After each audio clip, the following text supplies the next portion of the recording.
I'm gonna show you how to use the Stanley powered 1000 amp air inflator portion of it. It's really simple to do. The only thing you want to do is take the hose and you want to screw it onto the stem of your car or truck right here. Make sure you don't cross thread it or over tighten it. And if you would like to purchase this power station, look in the top right. There's a drop down to my website, or there's a link in my description.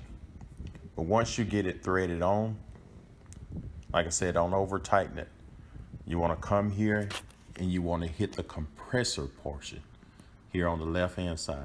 Hit that compressor and it's going to show you how much pressure you have in your tire. Right now it's saying 16.5, and I'm going to set my cutoff to 38. So once it gets to 38, it'll automatically shut itself off.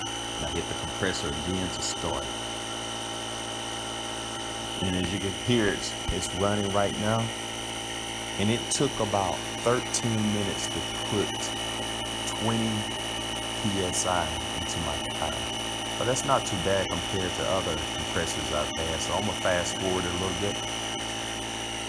And you're gonna notice that when it gets to 37.9, it shut off, it idled down. So it's done now.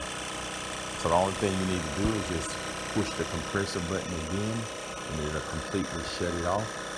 And then unscrew it from the tire and go and put it on the charger for about 30 to 40 hours and charge it up. As you can see right now, I got it on the charger. You notice that my gauge is going up and down. That lets you know it's charging correctly. So I got it plugged into my 110 outlet on my house. So if this video helps, subscribe to my channel. Thank you.